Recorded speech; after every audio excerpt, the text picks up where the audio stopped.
Nirvishesha Sunyavadi Pastityadisatari. Jai Shri Krishna Chaitanya Prabhu Nityananda Shri Advaita Shri Vasudeva. Hare Krishna devotees. Sorry, I didn't realize everyone is here. Good morning, welcome to Bhagavatam again this morning. And we continue with Canto 5. And we are at 2 verses this morning. Chapter 15, text 5 and text 6. Om Namo Bhagavate Vasudevaya. Om Namo Bhagavate Vasudevaya. Om Namo Bhagavate Vasudevaya. Narayanam Namaskritya Naram Chaiva Narottamam Devam Saraswati Vyasam Tato Jaya Udirayet Nastaprayashu Bhadreshu Nityam Bhagavati Sevaya Bhagavati Uttama Sloke Bhakti Bhavati Naishtaki. So I read the Sanskrit of both verses and the synonyms and Sanskrit and translation of both verses. Maybe we'll do the synonyms of one of them. So 5:15:5, verse and translation, purport by His Divine Grace A.C. Bhaktivedanta Swami Srila Prabhupada Ki Jai. Pratihat Suvachalayam Pratihar Tradayas Traya Asan Ejya Kovidaha Sunava Pratihartu Stutyam Aja Bhumana Ajanista Satam. Translation. In the womb of his wife Suvachala, Pratihar begot 3 sons named Pratiharta, Prashtota, and Udgata. These 3 sons were very expert in performing Vedic rituals. Pratiharta begot 2 sons named Aja and Bhuma in the womb of his wife named Stuti. And then verse 6, it's also in prose.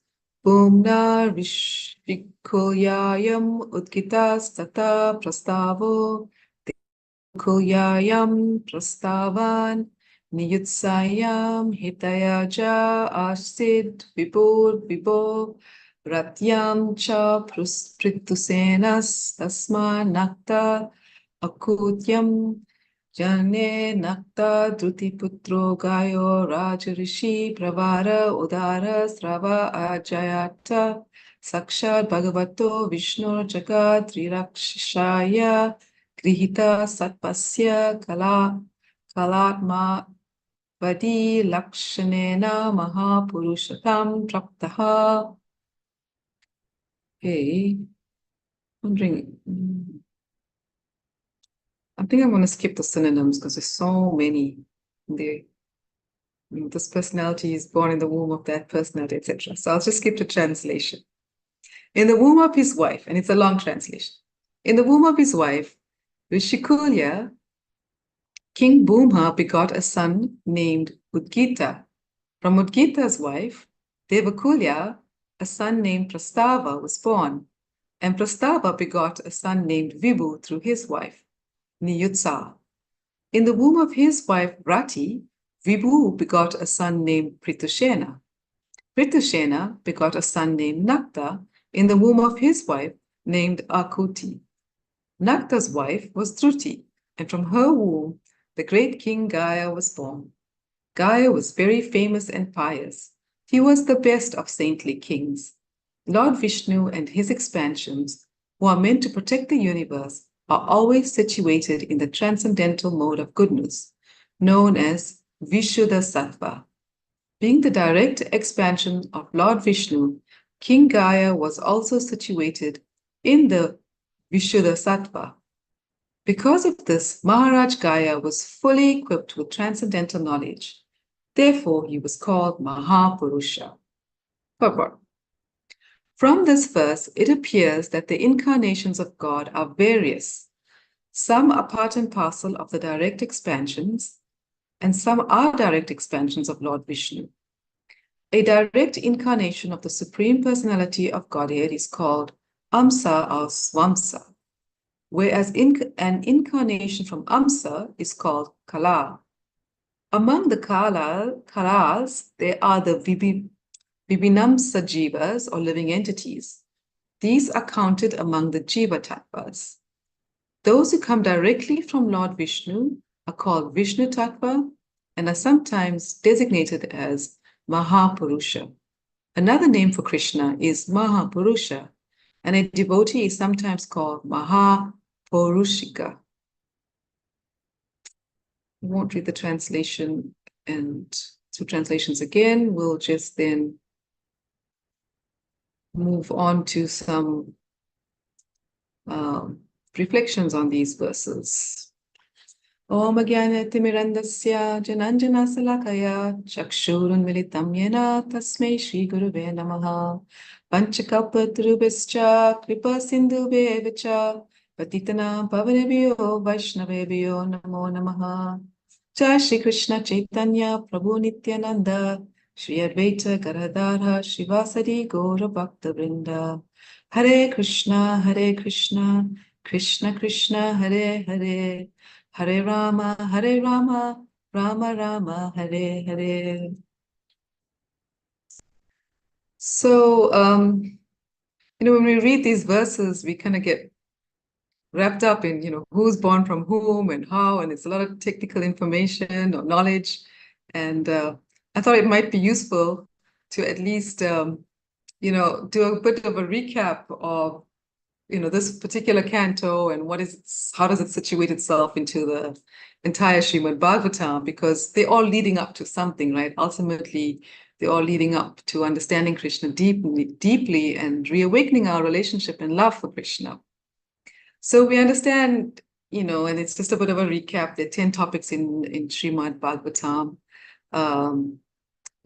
Lord Chaitanya hails the Bhagavatam as the spotless authority, the Pramanam Amalam among the Vedic literatures, and Srila Rupa Goswami declared that hearing Srimad Bhagavatam is one of the 5 most potent forms of Bhakti Yoga. So we understand, this is the literary incarnation. So we're going to talk also lots about incarnations, but this one's a literary incarnation of the Godhead, Srila Vyasadeva, in the maturity of his knowledge. And so this, Bhagavatam, we've heard this analogy before numerous times, how the 12 cantos are Lord Krishna's limbs. And, so they're non-different to the Supreme Personality of Godhead. It is the Grantavatar, or book incarnation, or literary incarnation, book incarnation of Lord Krishna, narrating the pastimes of his various avatars. And Lord Krishna, after his disappearance, he again returned in the form of this book to shed light on the misdirected civilization of Kali Yuga. So if we quickly look at that analogy, in the Padma Purana, it's described, and I'll read out the translation of that, how the different cantos are the different parts of Krishna's body.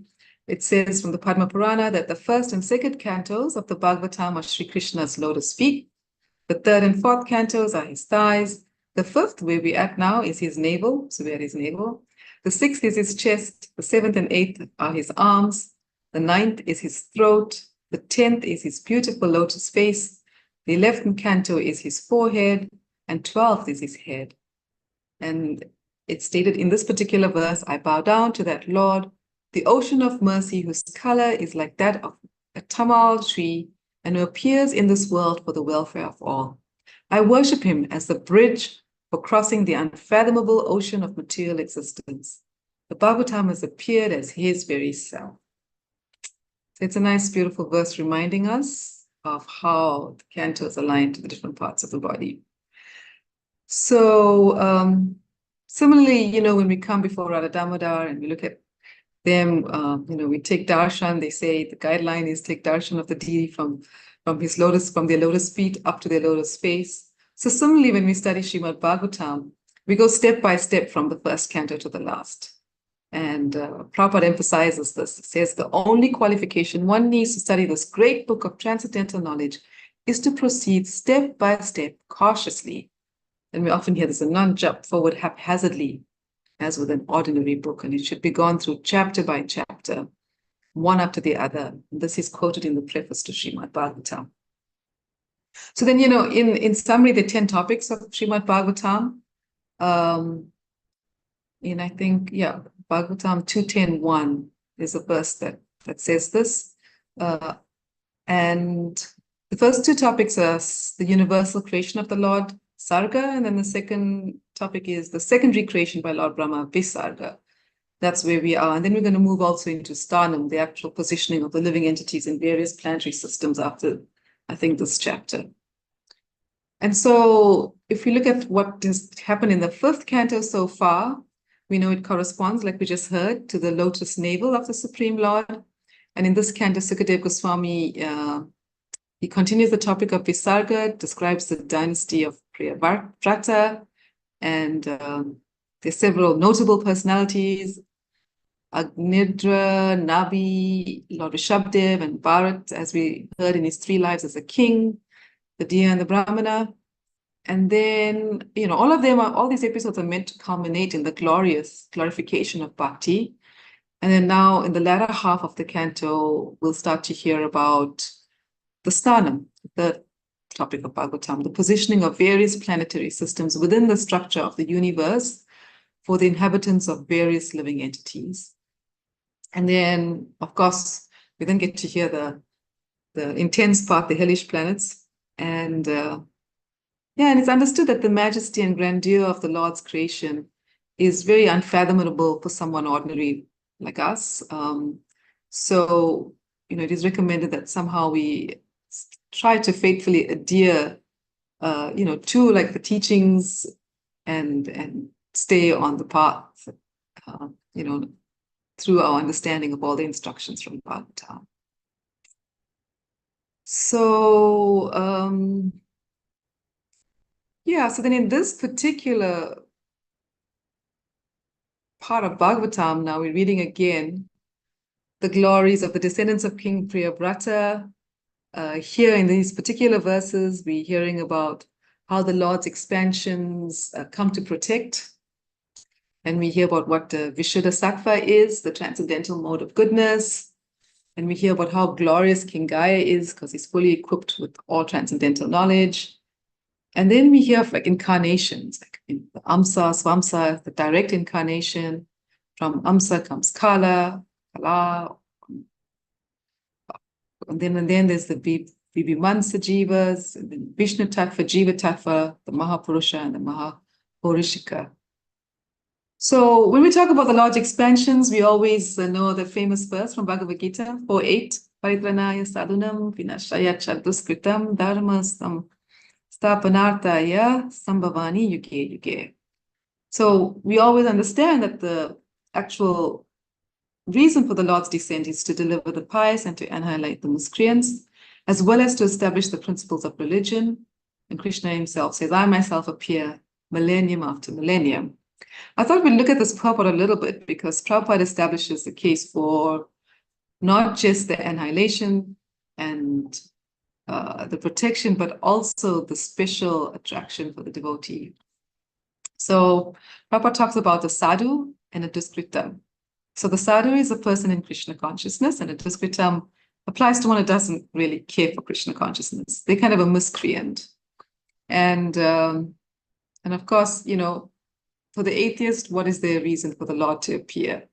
There's no real reason. He could send one of his agents or something like that, or quite competent. But in terms of like when we see, Krishna descending to take care of Ravana and Kamsa, the Lord especially descends to appease, and this purport is describing that, his unalloyed devotees who are always harassed by the demoniac. And so we saw how in the case of Prahlad Maharaj, even his father persecuted him. Devaki, her sister persecuted her. Her brother persecuted her.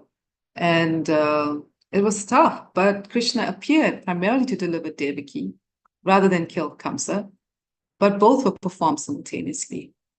So that's how, the devotee is protected, delivered from their suffering, and the demon miscreant is vanquished. And there are different incarnations that we read about all the time or hear about all the time. And so, yeah, there are various kinds of avatars. There's the Purusha avatar, Guna avatar, Leela avatar, Shaktivesh avatar, Manvantara avatar, Yuga avatar. And they all appear, Prabhupada describes in this particular purport, on schedule all over the universe. But Lord Krishna is the primal Lord, the fountainhead of all avatars. And he descends for the specific purpose of mitigating the anxieties of the pure devotees, who are always anxious to see him, and hopefully always in his Vrindavan pastimes. So this point Prabhupada is emphasizing the prime purpose of the Krishna avatar is to satisfy his unalloyed devotees. And that's how special this is, that the devotees get this kind of reception from the Lord. So the Lord is saying he incarnates himself in every millennium. And it's described here how for right now, where we're at, the Sankirtan movement, is what is the culture that our great merciful Lord Chaitanya Mahaprabhu is giving us at the moment. So we know that Lord Chaitanya is unique in that he's not just an incarnation; he's actually Krishna himself, and it's described how he is here, and in this particular pastime, he's not killing the miscreants though, but he's delivering them, through his causeless mercy. So this is one of the themes we see here in terms of, just Lord Krishna as the supreme and all the other different incarnations. And we'll talk a little bit more about the types of incarnations as a recap. It was very difficult to prepare for this verse because, it's just a very, I won't say technical, but more descriptive. And but hopefully we can understand some instructions from this verse. And then Prabhupada is explaining in the purport and also in the translation, it's explained there about, who's born from whom and this understanding of Vishuddha Sattva. There's one explanation that's given when in the fourth canto, when Lord Brahma, Lord Shiva, and Lord Vishnu are described, and it's shown how that the translation goes, Lord Brahma and Lord Shiva accept material bodies, but Lord Vishnu does not accept a material body. Lord Vishnu is therefore known as Vishuddha Sattva. His existence is completely free from the contamination of the material modes of nature. And we see how, for different purposes, the Lord can take different types of forms. And there's a purpose of creating, maintaining, annihilating. And so the three predominating deities of the material universes we know are called Guna avatars. And here Brahma, Vishnu, and Maheshwara or Shiva are referred to. And it's said here that of these three, Lord Brahma and Lord Shiva, like we heard, they accept material bodies, but Lord Vishnu does not. And therefore he is known as Vishuddha Sattva. And his existence is completely free from the contamination of the material modes of nature. And one should therefore not think that Lord Vishnu is in the same category with Lord Brahma and Lord Shiva. The Shastras in the purport of this say forbid us to think in this way. So it's quite strong. But that was kind of an explanation of the Vishuddha Sattva. And then we'll hear later more about King Gaya, so I don't want to jump ahead because there's a verse is coming in all his qualities and characteristics, etc. But when we hear about how it's described as Amsa and Svamsa and so on, there's a very famous verse that comes to mind. Ete Chamsa Kalapumsa Krishnastu Bhagavan Svayam Indrari Vyakulam Lokam Middayanti Yuge Yuge. It says there's the words Amsa and Kala.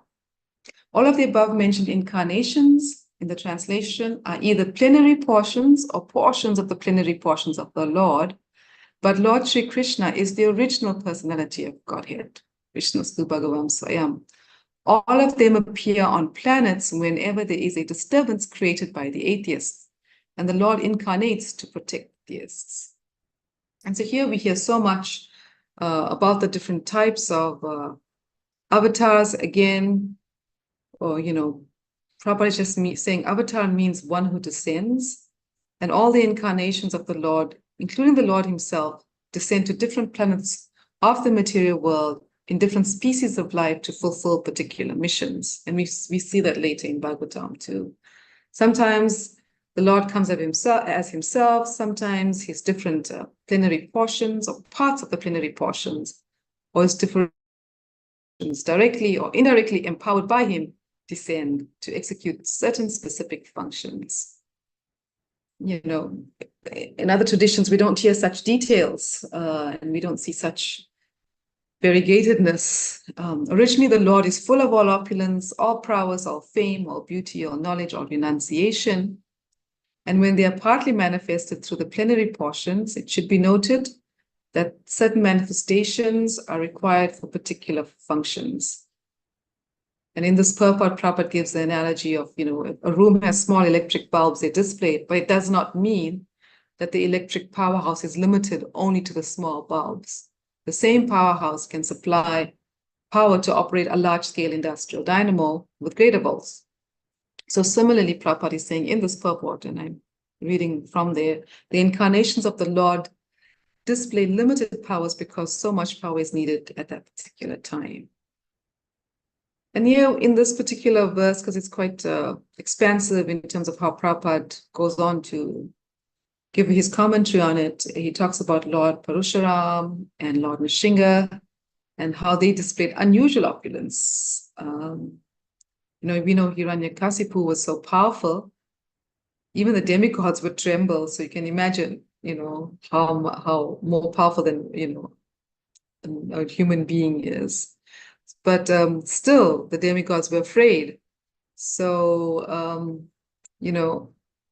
and then there's other examples given here in this particular, and I'm just skimming through different parts of the purport. Narada, and the Lord's empowered incarnation, Narada, and plenary incarnation, Varaha, as well as indirectly empowered Lord Buddha, created faith in the mass of people. Prabhupada was talking about the different incarnations and what they've done. Rama and Dhanvantari displayed fame. Balaram, Mohini, Vamana exhibited beauty. Dattatreya, Matsya, Kumar, and Kapila exhibited transcendental knowledge. Nara and Narayana rishis exhibited renunciation. So all these different indirectly or directly empowered incarnations of the Lord manifested different features. But Lord Krishna, the primeval Lord, exhibited the complete features of Godhead, and thus it's confirmed that he is the source of all other incarnations. But of course, we do know that Prabhupada is talking about the gopis here, that his pastimes are displays of transcendental existence, bliss, and knowledge with them, because his most extraordinary feature is exhibited with his internal energetic manifestation of his pastimes. There was all these pastimes in Vrindavan. So, and that's, we know further on in the 10th canto.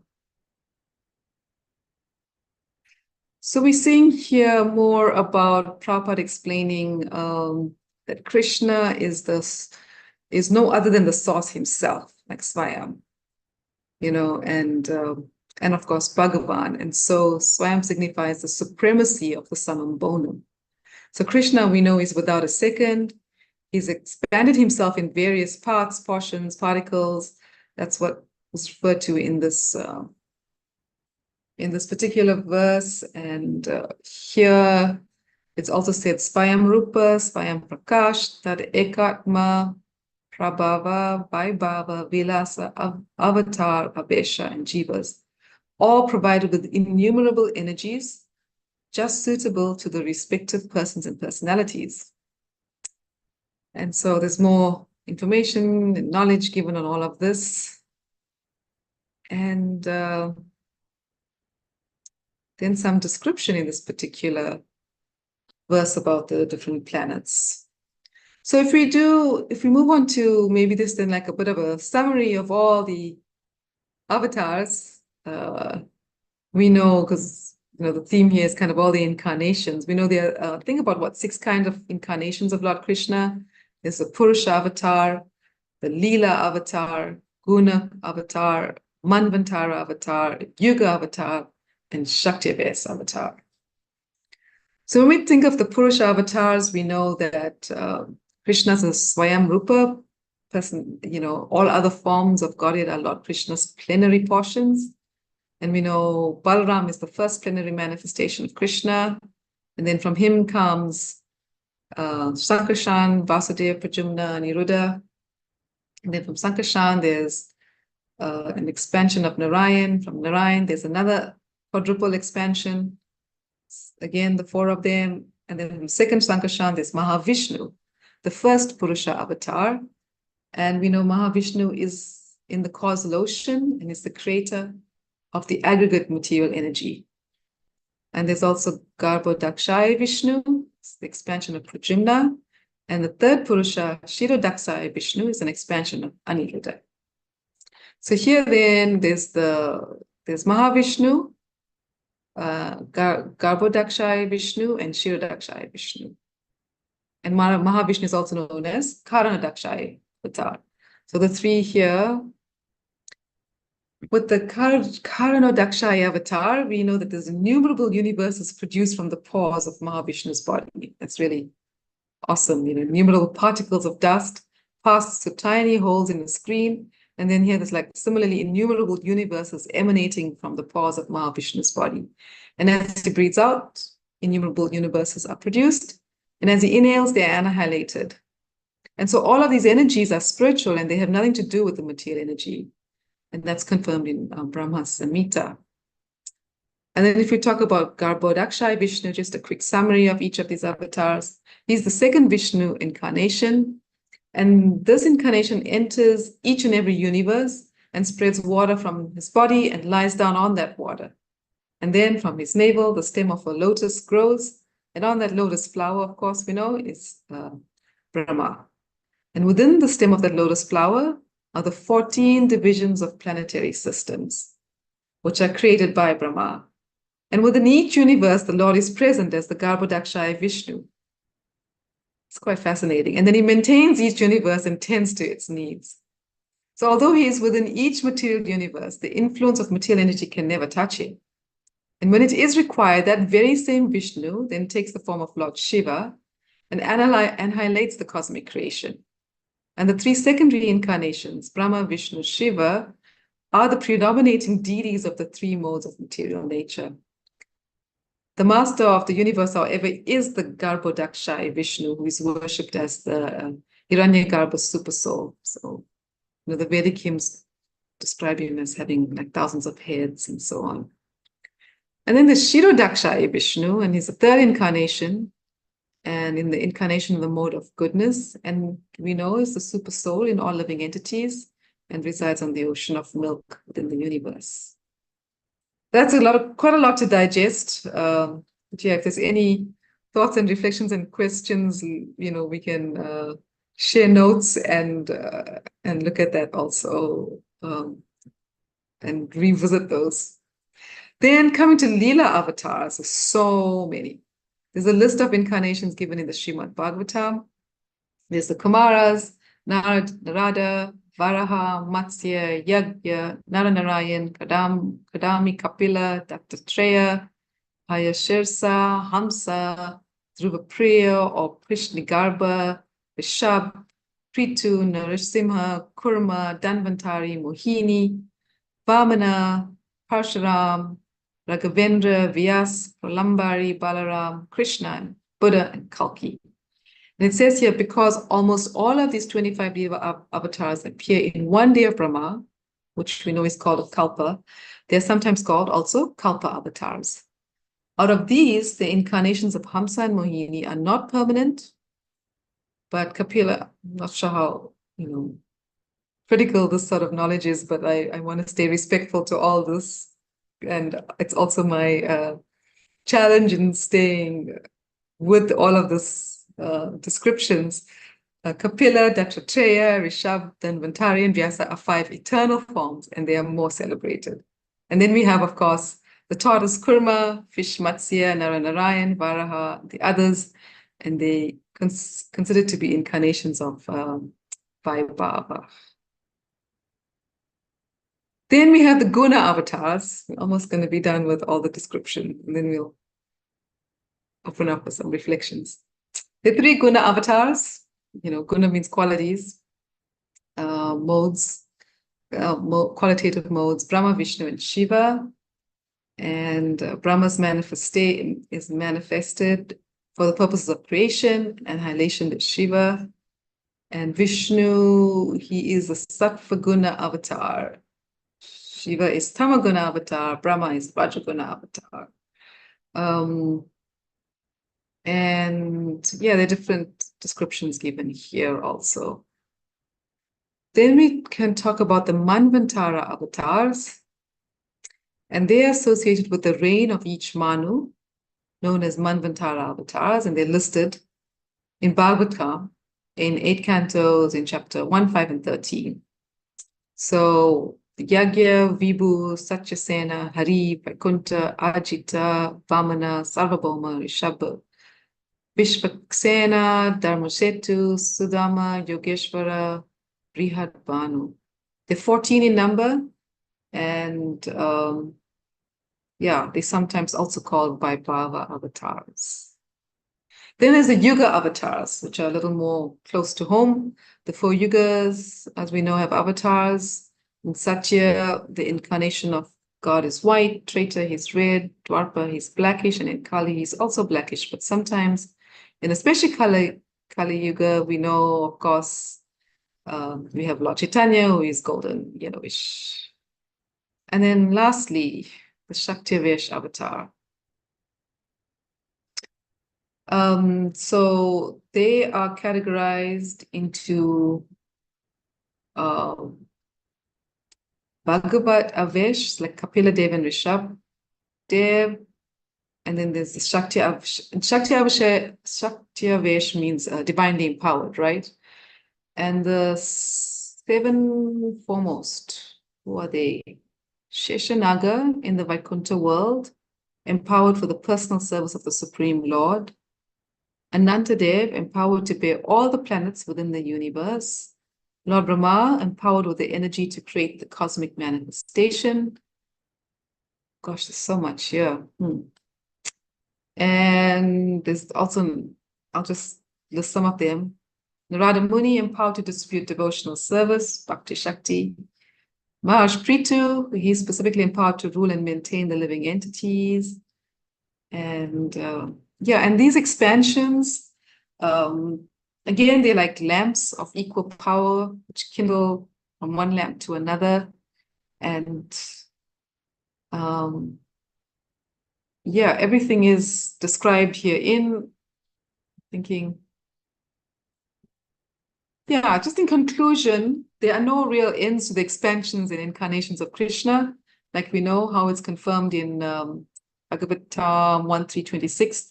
There's no limit to the incarnations of the Supreme Lord, just as there are no limit to the waves in the ocean. And I think that's what I have to share for this morning, trying to extract from this particular verse what I can regarding incarnations, explanations, a little elementary for many of us. I thought it might be a useful recap for some others joining the call, or for the recap for those who are familiar and useful and informative for those others joining the call. So I think I'll stop there. If you go back to the translations, the first one was in the womb of his wife, Suvarchala, Pratiha begot 3 sons, Pratiharta, Prashtota, Udgata. These 3 sons were very expert in performing Vedic rituals. And Pratiharta begot 2 sons, Aja and Bhuma, in the womb of his wife, Stuti. And then we hear how the different personalities born in the wombs of different great personalities also, and then one of them being the great King Gaya, and he was very famous and pious, and he's known to be the best of saintly kings.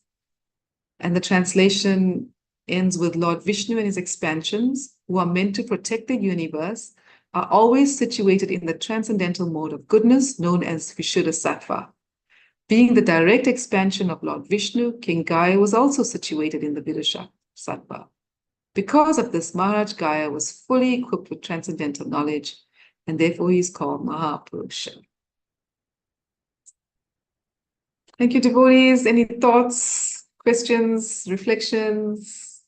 I don't know about questions, but more additional comments.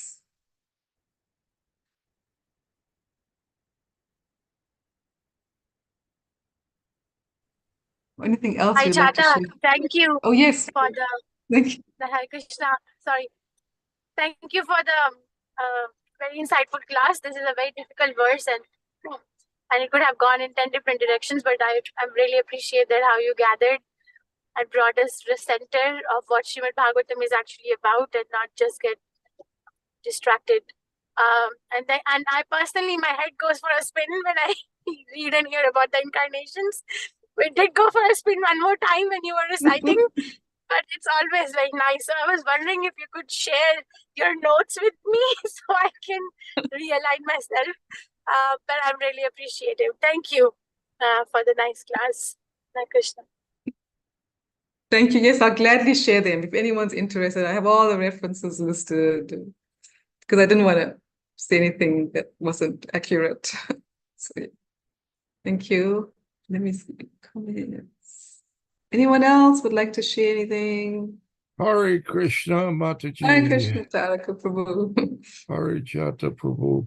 That was really impressive and incredible synopsis of Srimad Bhagavatam and the various avatars.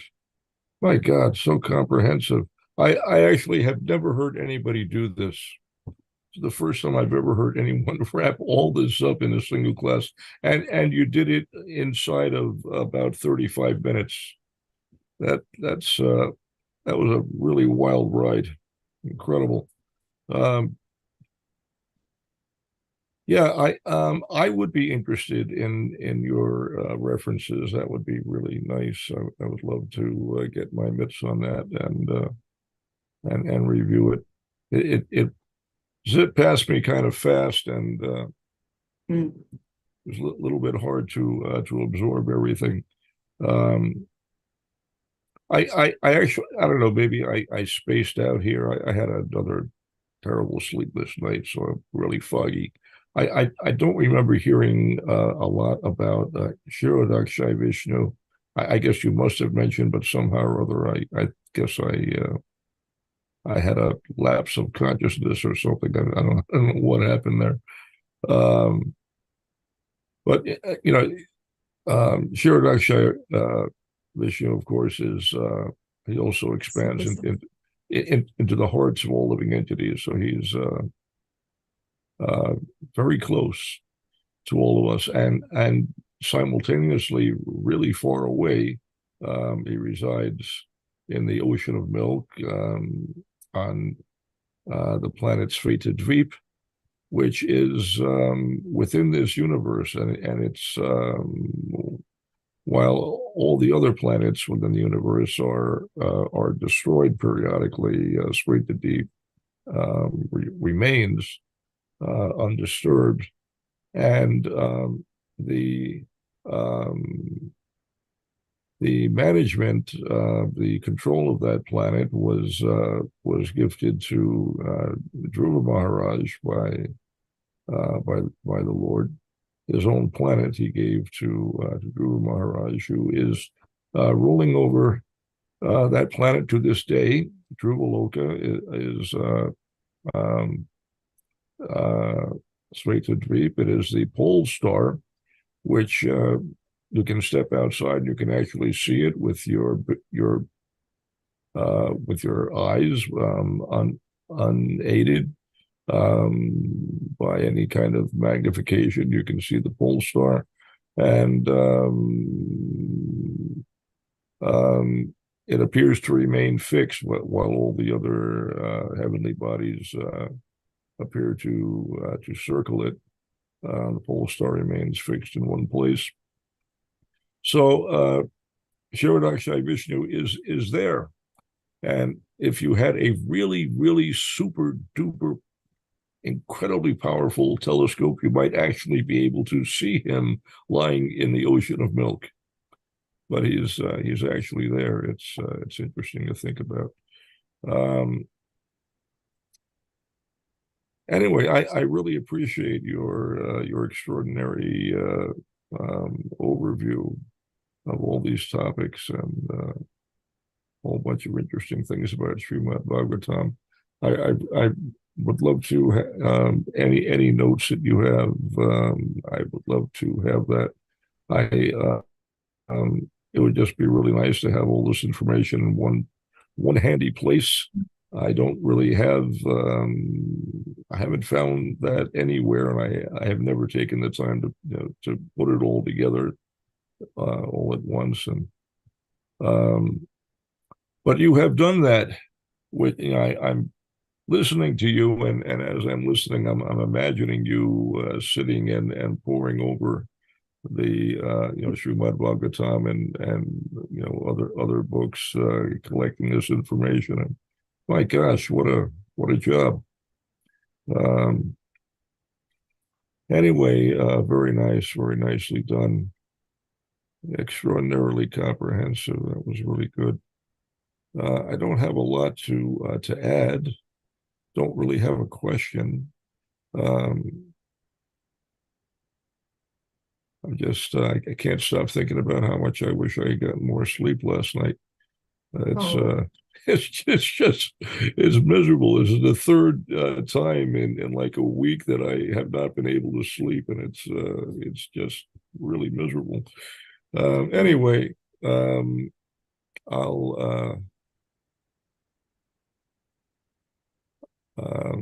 I can't think of anything else to say at this point. I'm just going to go away. Thank you very much, Mataji. Hare Krishna. Thank you, Taka Prabhu. Yes, I will share the notes, and I hope you get some rest, even if it's in the day. Please don't think you cannot rest in the day. Hope you catch up on some sleep. Those of us, or also some others might be having the similar challenge. I hope everyone's getting some good rest. Anything else before we wrap up this morning? Anything in the chat that I missed? It'll be all good. It's a little earlier, 9 minutes.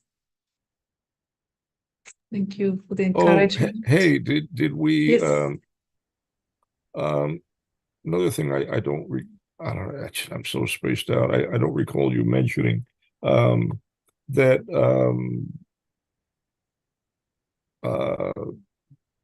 Lord Balaram, of course, the first expansion from Krishna, but all other incarnations, all other expansions are coming from Lord Balaram, or actually Ananta Sage is coming from Lord Balaram. From him come all the other incarnations, and as you mentioned, he is also within each universe and supporting all of the planets within the universe. They're all resting upon his many hoods, and just thought I'd add that. Thank you. Yeah, Hare Krishna. Yep, thank you. Thank you, Taka Prabhu. Thank you, everyone. If there's nothing else, then we can wrap up and end here. All glories to Srimad Bhagavatam, all glories to the assembled devotees, and we'll catch you tomorrow morning again. Hare Krishna. Hare Krishna.